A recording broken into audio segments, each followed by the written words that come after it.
Buenas noches, hermanos.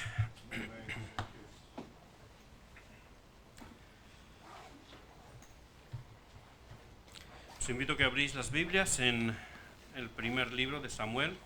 Bueno, ya creo que ya lo sabéis. Cuando subo el jueves, es primer libro de Samuel, capítulo 2. Gracias, hermano. Primer libro de Samuel, capítulo 2.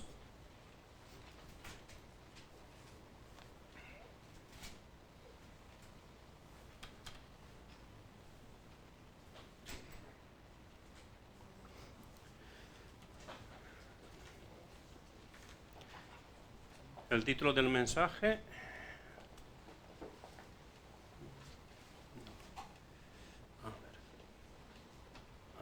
Bien. El título del mensaje de esta noche, la santidad de Dios, segunda parte. Como ya el hermano pastor ha orado por la predicación, pues ya después de leer la porción de la Biblia, pues ya iniciaremos la exposición de la palabra. El primer libro de Samuel, capítulo 2, versículos de 1 al 10. ¿Lo tenemos todos? ¿Sí? Vale. Y Ana oró y dijo: mi corazón se regocija en Jehová, mi poder se exalta en Jehová. Mi boca se ensanchó sobre mis enemigos, por cuanto me alegré en tu salvación. No hay santo como Jehová, porque no hay ninguno fuera de ti, y no hay refugio como el Dios nuestro. No multipliquéis palabras de grandeza y altanería, cesen las palabras arrogantes de vuestra boca, porque el Dios de todo saber es Jehová, y a él toca el pesar las acciones. Los arcos de los fuertes fueron quebrados, y los débiles se ciñeron de poder. Los saciados se alquilaron por pan, y los hambrientos dejaron de tener hambre. Hasta la estéril ha dado a luz 7, y la que tenía muchos hijos languidece. Jehová mata, y él da vida. Él hace descender al Seol y hace subir. Jehová empobrece, y él enriquece. Abate y enaltece. Él levanta del polvo al pobre, y del muladar exalta al menesteroso, para hacerle sentarse con príncipes y heredar un sitio de honor. Porque de Jehová son las columnas de la tierra, y él afirmó sobre ellas el mundo. Él guarda los pies de sus santos, mas los impíos perecen en tinieblas. Porque nadie será fuerte por su propia fuerza. Delante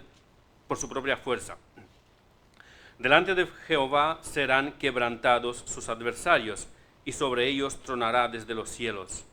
Jehová juzgará los confines de la tierra, dará poder a su rey y exaltará el poderío de su ungido. Amén. Como he dicho, pues ya esta noche abarcaremos la segunda parte, y creo que ya la última, de este atributo de la santidad de Dios. Y como ya pasó unos 2 meses desde que tuvimos esa exposición, después de que haré la introducción, pues voy a hacer un recordatorio, una recapitulación algo breve a mi estilo de cómo fue el primer mensaje, qué es lo que aprendimos en el primer mensaje. Pero antes de esa recapitulación, permitidme repetir lo que dije la vez pasada, que de manera inconsciente, de manera instintiva, estaba yo tratando de evitar hablar de ese tema. Y ya lo dije también la vez anterior, el por qué. Porque me siento y me considero muy incompetente para hablar de la santidad de Dios. He identificado que hay algo dentro de mí que prefiere mantener cierta distancia con ese atributo. Pero por 2 razones, que también los dije la vez anterior, he decidido exponer este tema, aunque me siento incómodo y me considero incompetente para hacerlo. Estas 2 razones son: primero, la santidad de Dios es un tema bíblico. Es uno de los atributos de Dios muy habitualmente expuesto en la Biblia, y por eso debemos exponerlo, aunque nos sentimos y nos consideramos incompetentes y poco preparados. Y la segunda razón es que muchos personajes bíblicos, grandes héroes de la fe, profetas, apóstoles, se han sentido de la misma manera que yo, así que estoy en buena compañía. Si Moisés y Pedro y Juan y todos los demás héroes de la fe se han sentido incompetentes y poco preparados para hablar de la santidad de Dios, pues mucho más yo. Así que con su ayuda, con temor y temblor y al mismo tiempo descansando en la gracia de nuestro Señor Jesucristo, hoy miraremos la santidad de Dios en dos eventos: la pesca milagrosa de Pedro y la revelación de Juan. Dije que antes de entrar a exponer esos dos momentos bíblicos, como han pasado casi 2 meses desde la predicación anterior de ese tema, quisiera que recordemos brevemente lo que aprendimos aquella vez. Primero, vimos que Dios se reveló a Moisés en el monte Horeb, en medio de una zarza ardiente que no se consumía. Exponiendo el texto de la revelación de Dios en la zarza ardiente, hemos aprendido que, aunque es cierto que disfrutamos del amor de Dios, un amor extraordinario, y asimismo de familiaridad con Él, siendo Él nuestro Padre y nosotros sus hijos, no debemos olvidar la reverencia y el temor a Jehová. No podemos fijarnos solamente en el amor de Dios y la familiaridad con Él, sino que debemos acercarnos con reverencia y temor a Jehová. Moisés se acercaba con entusiasmo e impaciencia hacia la zarza, pero el mandamiento divino para su ímpetu fue: no te acerques, quita tu calzado de tus pies, porque el lugar en que tú estás, tierra santa es. Y no es que se trataba de la tierra santa de Israel, sino de la presencia del Dios santo. Esa tierra era santa porque la presencia manifiesta de Dios estaba ahí.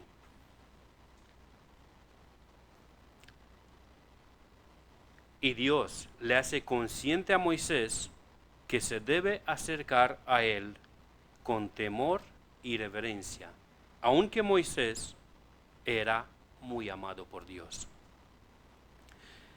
El segundo punto que vimos fue la muerte instantánea de Nadab y Abiú cuando trajeron fuego extraño delante de Jehová. Y ahí aprendimos que no se debe servir a Dios a nuestra manera, sino que Dios ha establecido en qué términos, en qué formas, con qué actitud, etcétera, etcétera, se le debe servir. Nadab y Abiú tuvieron la brillante idea, entre comillas, mejor dicho, la malvada idea de innovar en lo que Dios había establecido, que sería el culto de adoración. Pero Jehová los castigó instantáneamente con la muerte y murieron quemados delante de Jehová. No fue un accidente, como tratan algunos de explicar. No, es que se supone que esos venían borrachos y como el alcohol había empapado su ropa, traían incienso y cosas, pues fue un accidente. No, no fue un accidente. Las Sagradas Escrituras nos explican qué pasó.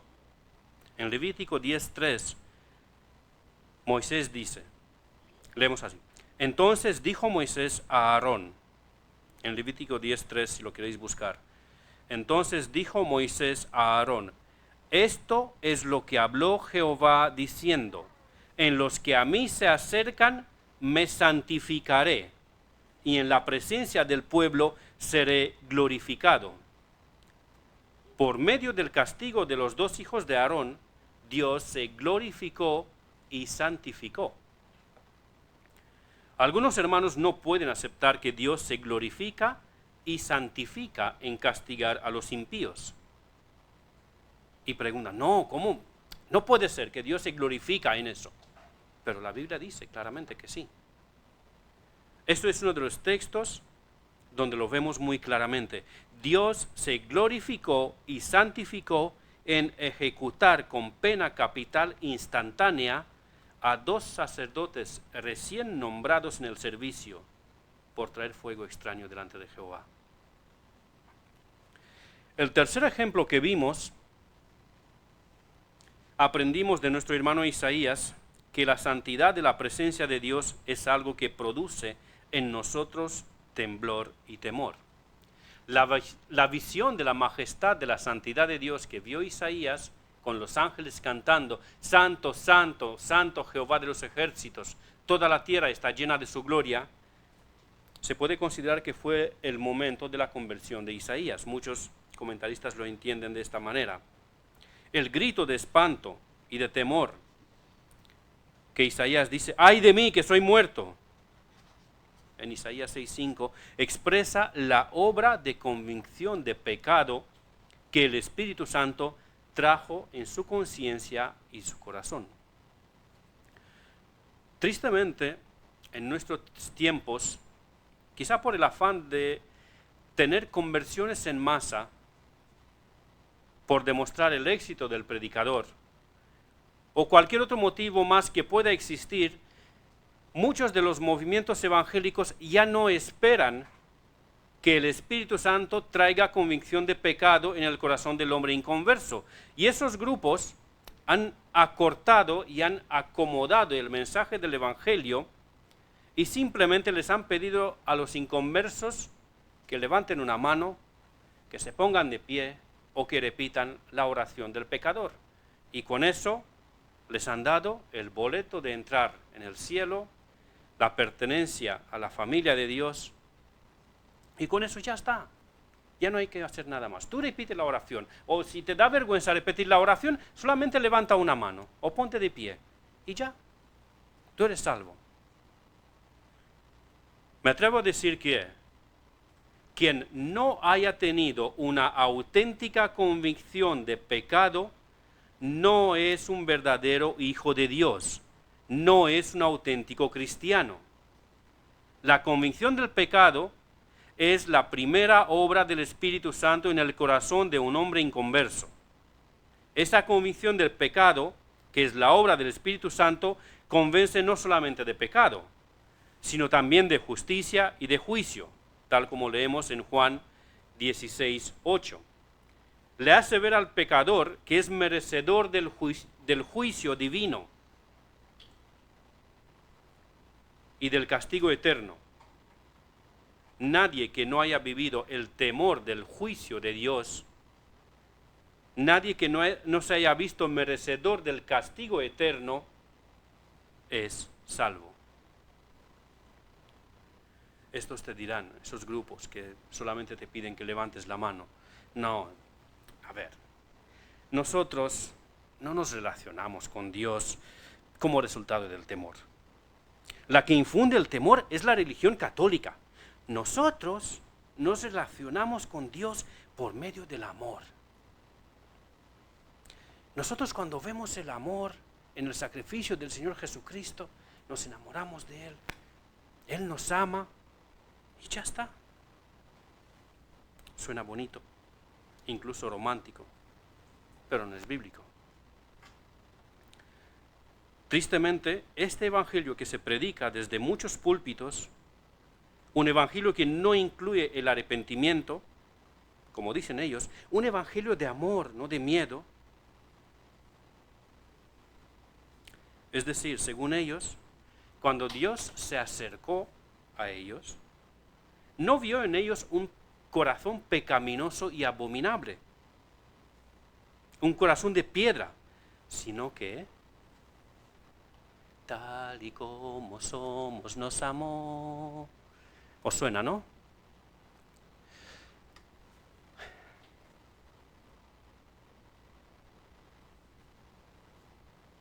Y así tanto Dios los amó a ellos como ellos amaron a Dios y fueron felices y comieron perdices. Y todo perfecto. El problema es que la verdad bíblica nos dice otra cosa. Este no es el Evangelio de Jesucristo, ese es un cuento de hadas. El Evangelio de Jesucristo dice que Dios nos amó a pesar de lo que somos. No nos amó tal y como somos. Nos amó a pesar de lo que somos. El Evangelio de Jesucristo dice que nuestro corazón, antes de que Él nos salve, era un corazón endurecido, de piedra, inservible.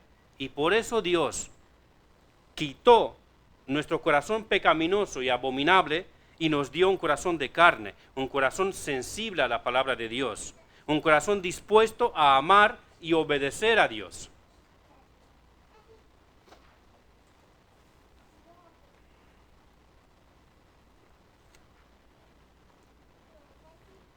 Quizá algunos de vosotros son de los que han sido salvos en alguna de estas campañas, levantando una mano o viniendo al altar, que también es otra práctica que se hace. Tal vez oraron la oración del pecador. Entendedme bien, no pongo en duda vuestra salvación, no estoy hablando de esto. No pongo en duda vuestra salvación porque el medio o el instrumento no ha sido el correcto. Si el Espíritu de Dios obra en vuestras vidas santificación, gloria a Dios. Esa es la evidencia de que se trata de una salvación auténtica.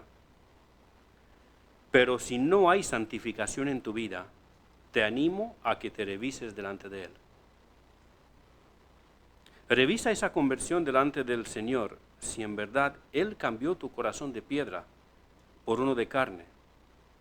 Revisa si te dio un corazón que ama a Dios y su santidad, o sigues deleitándote en el pecado. Los que les enseñaron que es suficiente orar la oración del pecador, les han vendido un evangelio falso, una imitación. Igual que la iglesia romano-católica y la iglesia greco-ortodoxa afirman que otorgan la salvación y el perdón y el pertenecer a la familia de Dios por medio del bautismo, así estos falsos maestros, con la oración del pecador, os han dado entrada al cielo. Esa oración del pecador parece más bien una fórmula mágica que una oración. Es curioso que no hay algo de personalidad, algo personal en esa oración, sino que con esa misma oración se santifican, se salvan en todas las campañas. Ninguno ora diferente. Más o menos suena así. Amado Señor Jesús, sé que soy un pecador y necesito tu perdón. Creo que moriste por mis pecados. Quiero alejarme de mis pecados, te invito ahora a entrar en mi corazón y en mi vida. Quiero confiar y seguirte como Señor y Salvador. En el nombre de Jesús. Amén. Ya está. Ahora, para que sea un poco más convincente, te ponen una música de piano, de guitarra o algún instrumento que suena así romántico, siempre en notas menores. Pero en realidad solamente están sensibilizando, solamente están creando un momento emotivo, incluso les hacen llorar.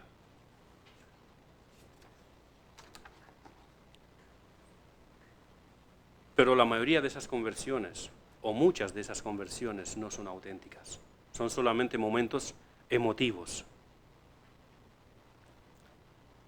Porque no les han hablado de la maravilla, del sacrificio de Cristo. No les han hablado del horror del pecado. Hermanos, el Evangelio de Dios no es simplemente invitar a Cristo en nuestro corazón o recibir a Cristo en nuestra vida. El Evangelio de Jesucristo nos habla de un Dios santo, airado contra el pecado y contra los pecadores. El Evangelio nos confronta con nuestro pecado, nos muestra que somos merecedores del castigo eterno en el infierno y solo después nos expone la solución, que es la salvación de la ira de ese Dios santo en el sacrificio perfecto y perpetuo de nuestro Señor Jesucristo. Este es el Evangelio bíblico. Este Evangelio es el que lo predicamos. Ahora, ya que hemos recordado la primera parte de la exposición sobre la santidad de Dios, podemos entrar en el tema de hoy.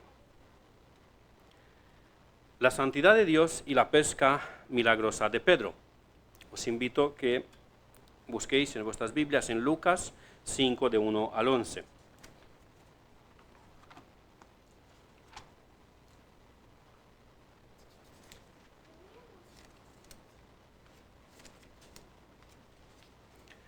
Lucas 5, de 1 al 11.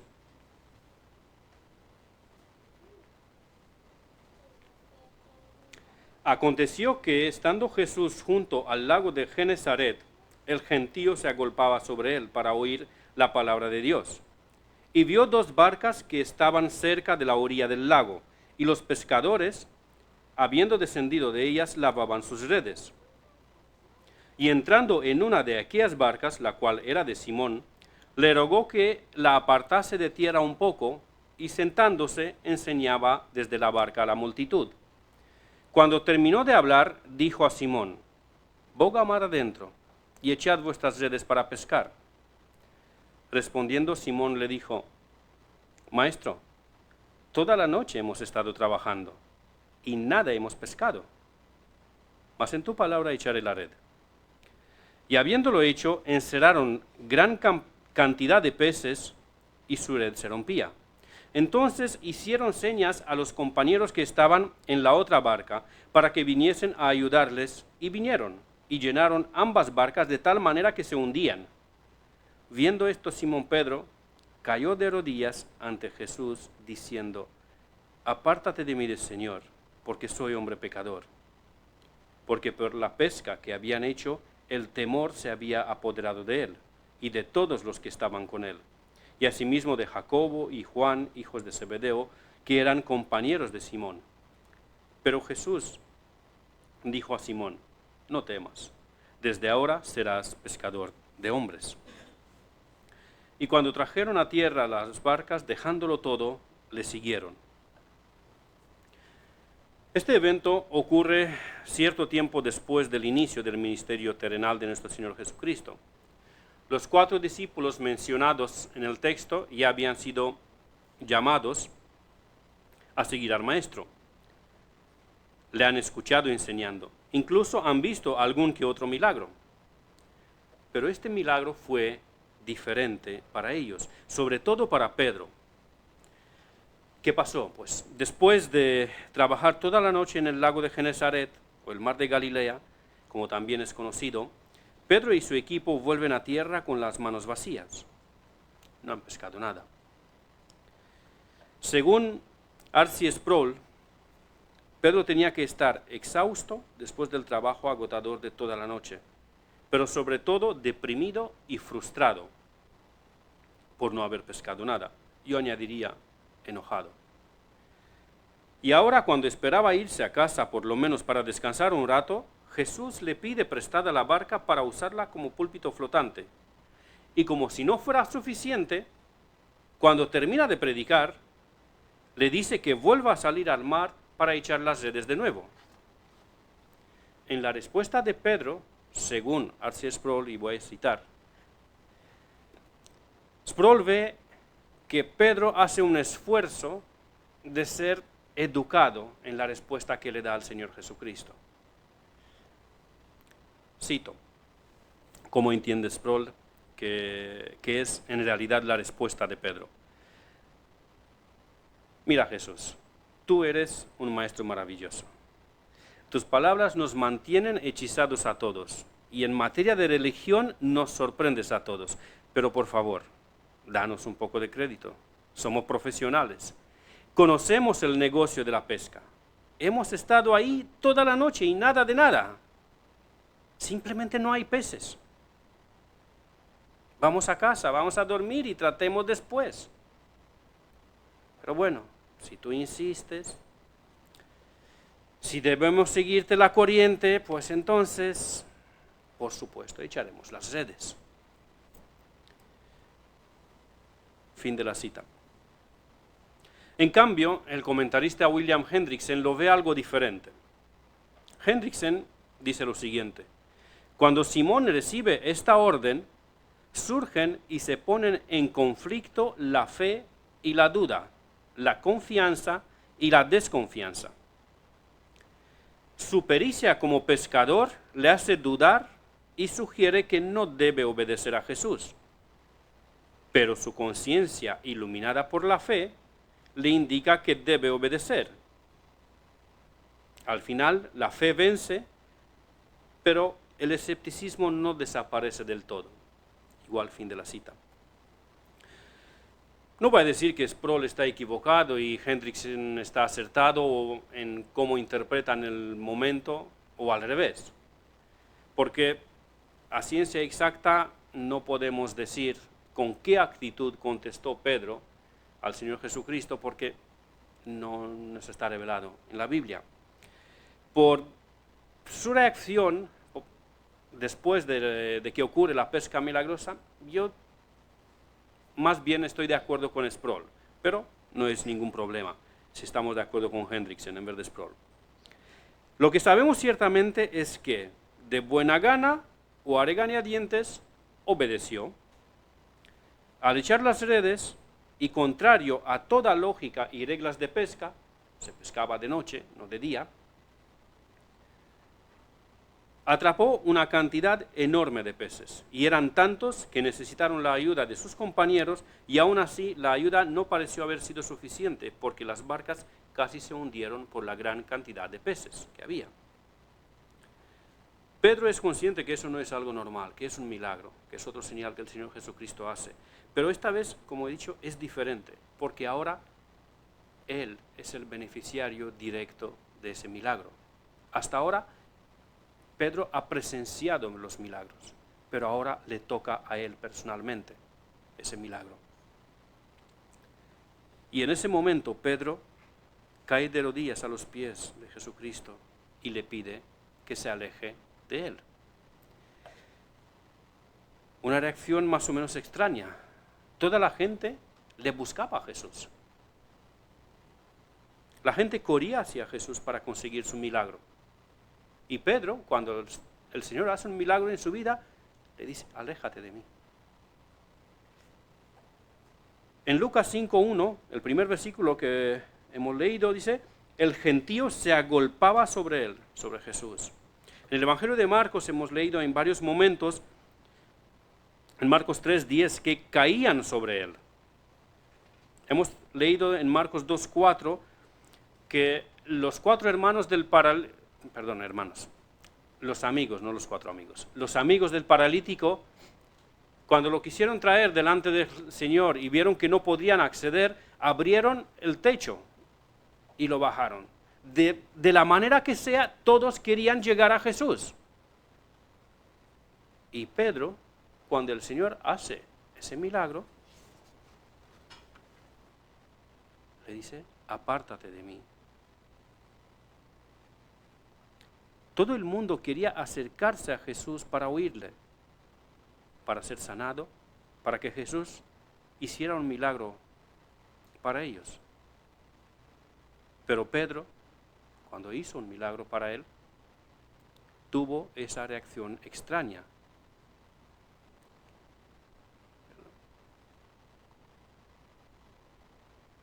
Viendo esto, Simón Pedro cayó de rodillas ante Jesús diciendo, apártate de mí, Señor, porque soy hombre pecador.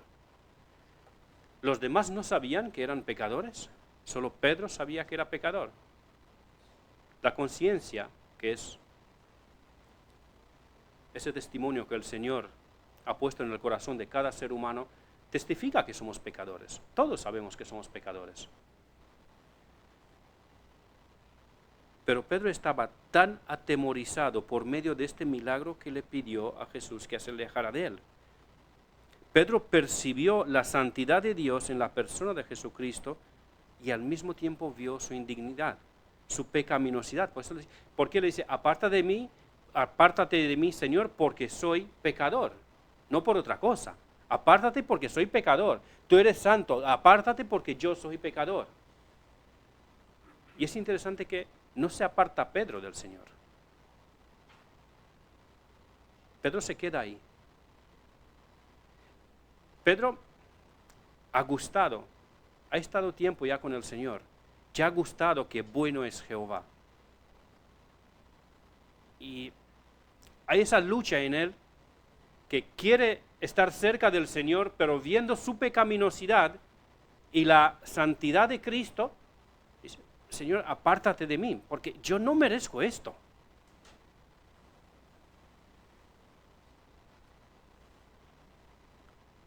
Pero querido Pedro, ¿cuándo vas a entender que se trata de misericordia, no de merecerlo? La misericordia no se merece, por eso es misericordia. Porque si se merecería, entonces sería pago, salario, deuda. Es gracia, es misericordia, no se merece.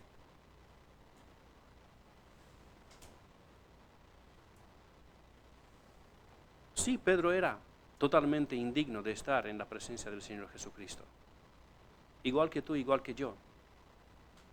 Pero por gracia, tanto Pedro como tú y como yo, podemos estar en la presencia del Señor. Me impresiona que en el momento que ocurre este episodio, Pedro ya era discípulo del Señor Jesucristo. Y aún así, ya sabiendo que estaba en la presencia del Señor, que ya había iniciado ese discipulado con el Señor, se ve indigno de estar en la presencia de Cristo. No quería irse de la presencia del Señor, pero al mismo tiempo sabía claramente que no merecía estar en su presencia. Y te quiero preguntar, tú y yo, ¿somos conscientes que aunque somos creyentes, aunque somos salvos,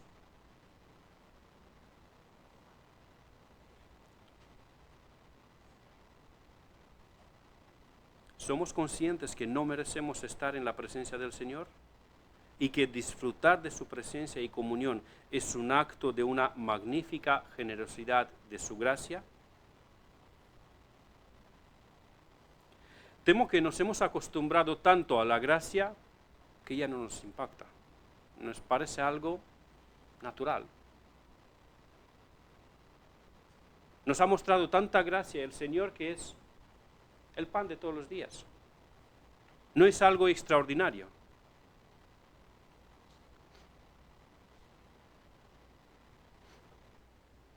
¿Qué es para nosotros vivir en la presencia de Dios? Pedro, discípulo del Señor Jesucristo, le pidió que se apartara Jesús de él. ¿Por qué?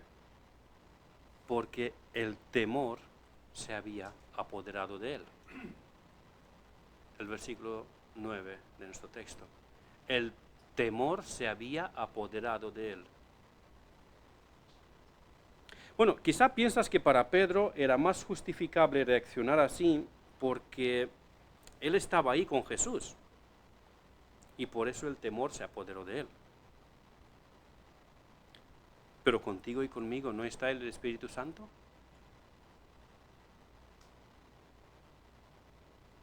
Si tú eres cristiano, el Espíritu Santo, la tercera persona de la Santa Trinidad, mora en ti.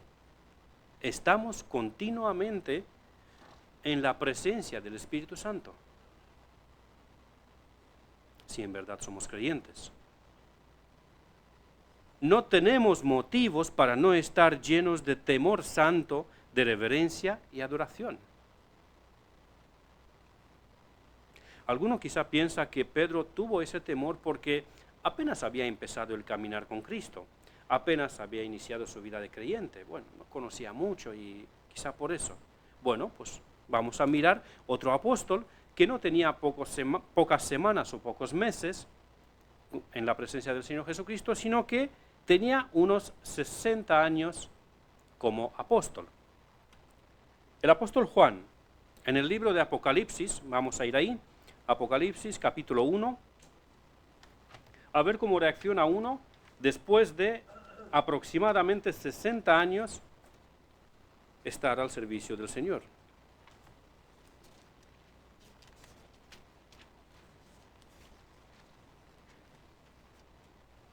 Apocalipsis 1, del versículo 9 en adelante.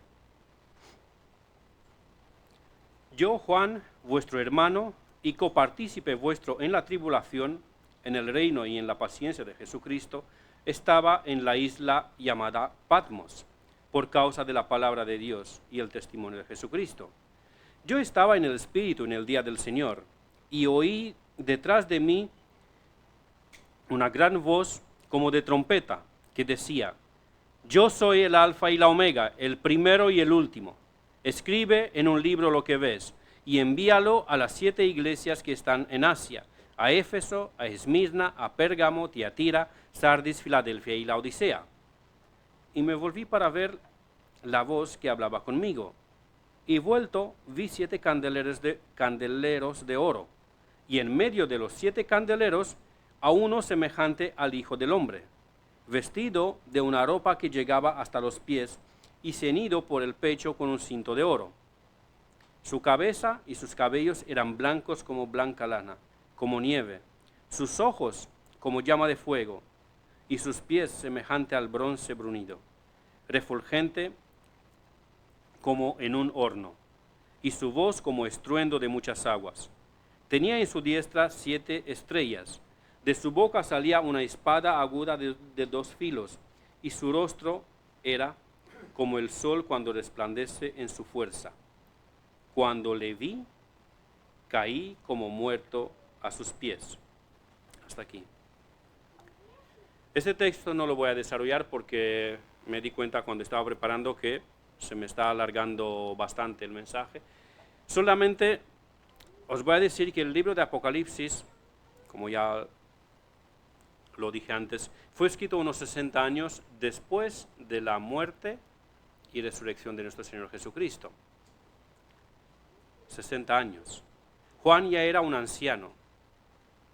Había estado unos 3 años con el Señor Jesucristo, había sido testigo presencial a muchos milagros que el Señor hizo, testigo presencial. No había visto al Señor resucitado, había visto cómo resucita muertos. Había estado en la presencia de los demás apóstoles. Había conocido a apóstol Pablo, a los medio hermanos del Señor Jesucristo, a Santiago, a Judas. Él por sus manos mismas el Señor había hecho muchos milagros.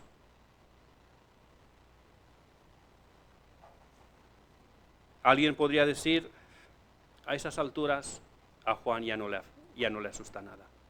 Ha visto tantas cosas, ¿qué le vas a decir tú al apóstol Juan?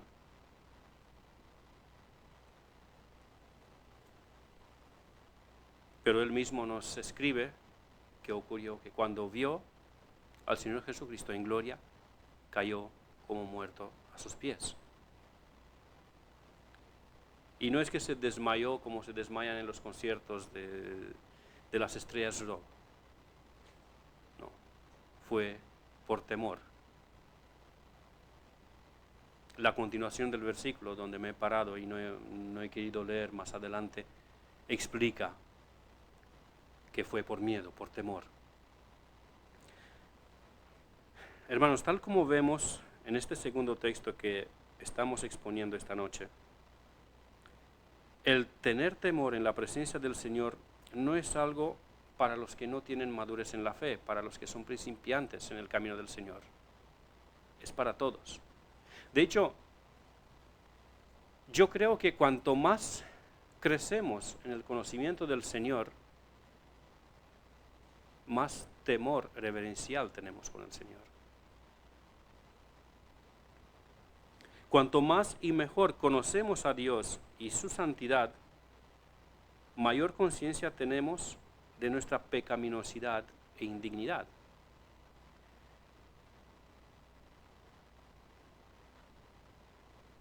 Y si el temor de Dios no es algo presente y constante en tu vida y en mi vida, es porque no conocemos mucho al Señor.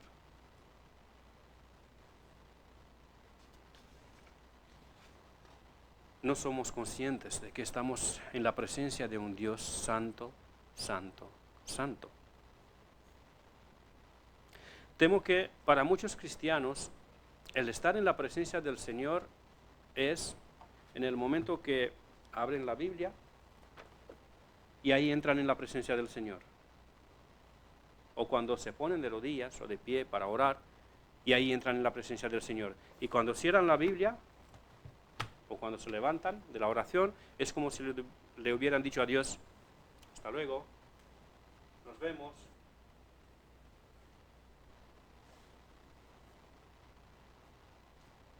Es como si se alejaran del que es omnipresente.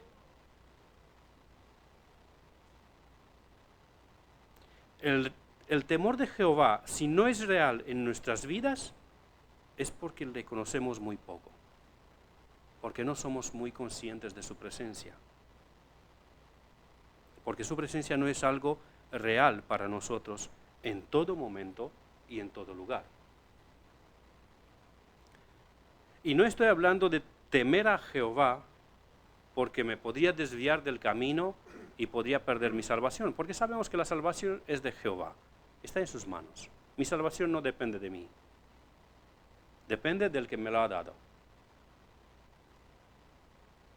Mi salvación está en Cristo. No estoy hablando de ese temor. Tampoco estoy hablando del temor de que temo que me voy a desviar del camino y el Señor me va a disciplinar. La disciplina del Señor no es motivo de temor. Según Hebreos capítulo 12, si no me equivoco, sí, según Hebreos capítulo 12, la disciplina del Señor no es motivo de temor, es motivo de gozo. Porque el que es disciplinado tiene como prueba de que es hijo y no bastardo. Sé que es una fuerte bastardo, pero es lo que dice la Biblia. Si somos disciplinados es porque somos hijos, si no, somos bastardos. No somos hijos de Dios.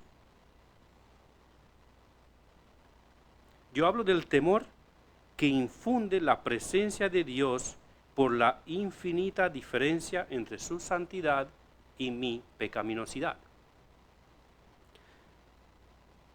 Y ahora, si os habéis fijado en cómo acaba el versículo 17a de Apocalipsis y también cómo acababa la historia con Pedro, me podéis decir, hermano, ¿no le dice el mismo Señor Jesucristo a Juan y a Pedro, no temas?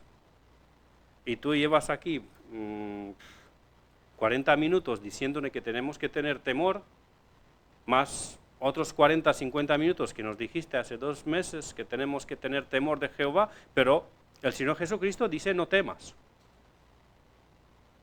Bueno, esta es la vuelta de tuerca de mi mensaje de hoy, o cambio de rumbo, de dirección. No temas, sí, esto lo dice el Señor Jesucristo. Pero no se lo dijo a Juan antes de caer, y no se lo dijo a Pedro antes de que Pedro se puso de rodillas y le dijo, aléjate de mí que soy pecador. Es cuando estamos llenos del temor del Señor, cuando Él nos dice, no temas. Es cuando estamos impactados por la santidad de Dios, cuando vemos nuestra indignidad en comparación con su santidad, es cuando vemos nuestra pecaminosidad en comparación con su pureza. En ese momento es cuando nos dice el Señor, no temas. ¿Y por qué? ¿Por qué no temes? ¿Por qué no temas?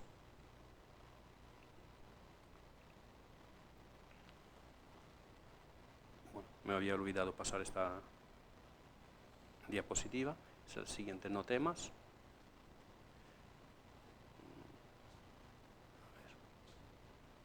No temas porque has hallado gracia delante de Dios.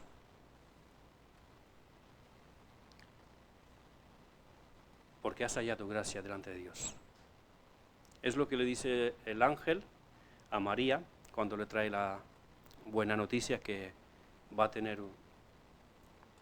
un hijo engendrado por el Espíritu Santo. No temas, porque has hallado gracia. Por eso. Los de afuera, los incrédulos, están diciendo, esos cristianos son muy incoherentes. Me llevan diciendo un montón de tiempo, hay que temer a Jehová, y luego dicen, no temas. Incluso muchos creyentes piensan igual. Hombre, a ver, aclárate de una vez, ¿en qué quedamos? ¿Hay que temer a Jehová o no hay que temer a Jehová? Mi respuesta es, amén, las dos cosas. El temer a Dios y al mismo tiempo gozar de paz en su presencia son perfectamente compatibles. No es una contradicción. Tenemos que temer a Dios con temblor en nuestras almas y acercarnos a Él con reverencia santa, teniéndolo en cuenta la diferencia entre quién es Él y quién somos nosotros. Pero al mismo tiempo podemos gozar de paz en su presencia porque a Él le plació otorgarnos su gracia, con la cual nos hizo aceptos en el amado, en quien tenemos redención por su sangre, el perdón de pecados según las riquezas de su gracia. Tener paz y temer a Jehová al mismo tiempo es compatible. Acercándonos con reverencia, con temor y temblor y al mismo tiempo confiando y descansando en Él, es compatible. Hace poco tiempo escuché un mensaje de Spurgeon. Él hablaba en ese mensaje de la responsabilidad del hombre y de la soberanía de Dios en la salvación. Y lo mismo decía, algunos me dicen que me estoy contradiciendo. No tengo problemas en que me digan que me estoy contradiciendo. Mi problema, lo que a mí me preocupa es exponer lo que la Biblia dice, aunque parezca una contradicción. Mi preocupación no es si los de fuera o incluso los de dentro me dicen que me estoy contradiciendo. Mi preocupación es exponer lo que dice la Biblia, aunque parezca una contradicción para muchos. Mi último argumento y al mismo tiempo la conclusión de ese mensaje es el Salmo 25:14. La comunión íntima de Jehová es con los que le temen. Comunión íntima con los que le temen. Y a ellos hará conocer su pacto. Que el Señor nos bendiga, que nos acerquemos a Él con reverencia y temor, y asimismo con confianza. Que descansemos y que tengamos paz en Él. A Él sea la gloria por la eternidad. Amén.